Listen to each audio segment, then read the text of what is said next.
Hello നമസ്കാരം. Ahalya group of institution educational പ്ലസിന്റെ പുതിയൊരു സെഗ്മെന്റിലേക്ക് സ്വാഗതം.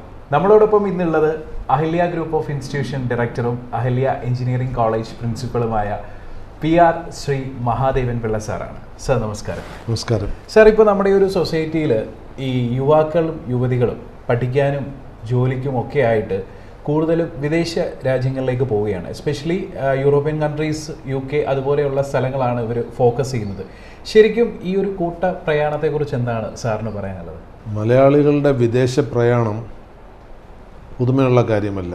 കാരണം ഇന്ത്യയിൽ ഏത് സംസ്ഥാനത്ത് നോക്കിയാലും ഏറ്റവും കൂടുതൽ ശതമാനം ജനങ്ങൾ വിദേശത്ത് താമസിക്കുന്ന സംസ്ഥാനം കേരളമാണ്.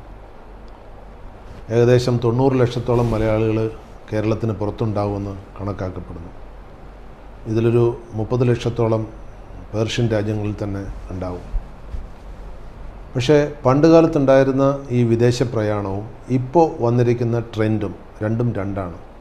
അപ്പോൾ ഇവിടുത്തെ യുവാക്കൾ, ഈ പോകുന്നവരെല്ലാം യുവാക്കളാണ്. എന്ന് മാത്രമല്ല, ചില രാജ്യങ്ങളിൽ പ്രത്യേക നിയന്ത്രണമുണ്ട്. ഒരു പ്രായത്തിനകത്തുള്ളവരെ മാത്രമേ അവർ അംഗീകരിക്കുകയുള്ളൂ. എന്നാൽ ചില രാജ്യങ്ങളിൽ പ്രായം കൂടിയവരെ സ്വീകരിക്കാറുണ്ട്. ഞാൻ ഈ പ്രയാണത്തിൽ പങ്കെടുത്ത പലരുടെയും ചോദിച്ചപ്പോൾ എനിക്ക് മനസ്സിലായ 2-3 കാര്യങ്ങൾ.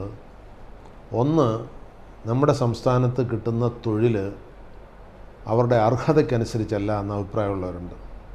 പല സ്വാധീനങ്ങൾ, പല സംവരണങ്ങളൊക്കെ വെച്ചിട്ട് നോക്കുമ്പോൾ കഴിവുള്ളവൻ അവൻ അർഹതപ്പെട്ട ജോലി കിട്ടുന്നില്ല എന്നുള്ളൊരു പരാതിയുണ്ട്.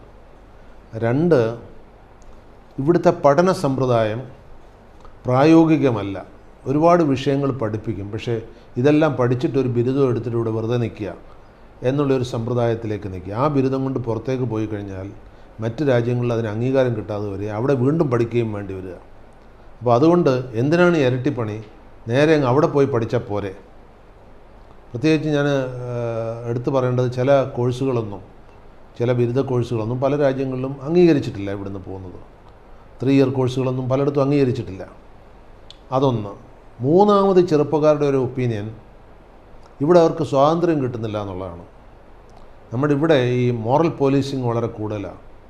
സ്വതന്ത്രമായിട്ടൊന്ന് പുറത്തിറങ്ങി നടക്കുക, അല്ലെങ്കിൽ സ്വതന്ത്രമായിട്ട് ആളുകളോട് സംസാരിക്കുക, ഇങ്ങനെയൊക്കെയുള്ള കാര്യങ്ങൾക്കൊക്കെ നാട്ടുകാരുടെ കണ്ണ് വെട്ടിച്ചേ ചെയ്യാൻ പറ്റുള്ളൂ എന്നുള്ളൊരു ഭീതി ചെറുപ്പക്കാരുടെ ഇടയിലുണ്ട്. എന്നാൽ ഏത് വിദേശ രാജ്യത്ത് പോയാലും അവിടെ ഇങ്ങനെയുള്ള യാതൊരു സംഗതികളുമില്ല. ആരെങ്കിലും അവരുടെ ജീവിതം ഏത് രീതിയിൽ ജീവിക്കുന്നു എന്നുള്ളത് അവർക്ക് മാത്രം അവകാശപ്പെട്ട ഒരു കാര്യമാണ്. അപ്പോൾ ഈ 3 കാരണങ്ങൾ കൊണ്ടാണ് നമ്മുടെ ചെറുപ്പക്കാർ പുറത്തേക്ക് പോകുന്നത്. ഇനി ഇതിലൊക്കെ അതീതമായിട്ട് 4മതൊരു കാരണമുണ്ട്.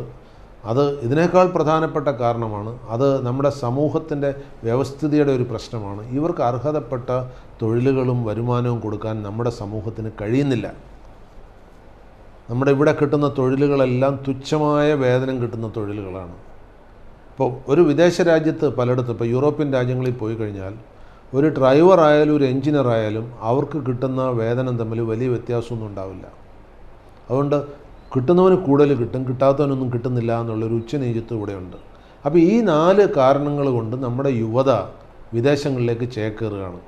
പണ്ടൊക്കെ ചേക്കേറുന്ന അധികം തൊഴിലിന് വേണ്ടിയാണ്. ഉദാഹരണത്തിന്, ഒരു ബിരുദം ഇവിടുന്ന് എടുത്തതിന് ശേഷം ഗൾഫിലൊരു ജോലിക്ക് പോവുക, അല്ലെങ്കിൽ ഇംഗ്ലണ്ടിലൊരു ജോലിക്ക് പോവുക, അല്ലെങ്കിൽ മലേഷ്യയിൽ ബിരുദം കിട്ടാത്തവർ മലേഷ്യക്കോ ശ്രീലങ്കയിലോ പോവും. അവിടെ ഏതെങ്കിലും റബ്ബർ തോട്ടത്തിൽ പണിയെടുക്കും. എന്നിട്ട് അവരുടെ ജീവിതകാലം കഴിയുമ്പോൾ അവരിങ്ങ് തിരിച്ചു പോരും. പക്ഷെ തിരിച്ചു പോരാതെ അവിടെ തന്നെ സ്ഥിരമായി നിന്ന കുറേ പേര് ഉണ്ട്.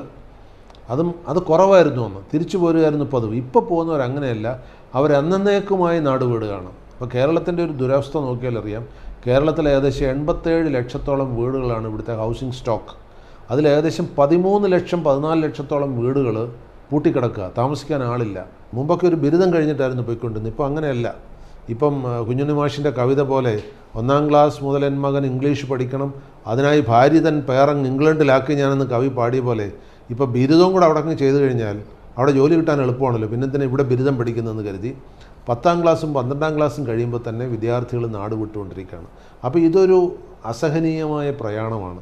ഇതിന് തടയിടണമെങ്കിൽ അവരോട് നിൽക്കുക എന്ന് പറഞ്ഞാൽ നടക്കില്ല. മറിച്ച് കേരളത്തിൻ്റെ സാമൂഹിക, സാമ്പത്തിക, തൊഴിൽ രംഗങ്ങൾ നമ്മൾ മാറ്റിമറിച്ചേ പറ്റുള്ളൂ. അതുകൊണ്ട് എന്ത് വിപ്ലവം നമ്മൾ പറഞ്ഞാലും ഇവിടെ ആളുള്ള കാലത്തോളം അതൊക്കെ പ്രയോഗത്തിൽ നടക്കുകയുള്ളൂ.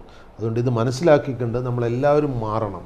നമ്മുടെ സമൂഹവും മാറണം, നമ്മുടെ രാഷ്ട്രീയക്കാരും മാറണം, നമ്മുടെ ഭരണകർത്താക്കളും മാറണം. അല്ലാതെ പോകുന്നവരെ കുറ്റം പറഞ്ഞിട്ട് ഒരു കാര്യമില്ല. Ahalya group of institution educational പ്ലസിൻ്റെ മറ്റൊരു സെഗ്മെൻറ്റ് ഇവിടെ വൈൻഡപ്പ് ചെയ്യുകയാണ്. അടുത്ത സെഗ്മെൻറ്റുമായി വീണ്ടും നമുക്ക് കാണാം. ബൈ.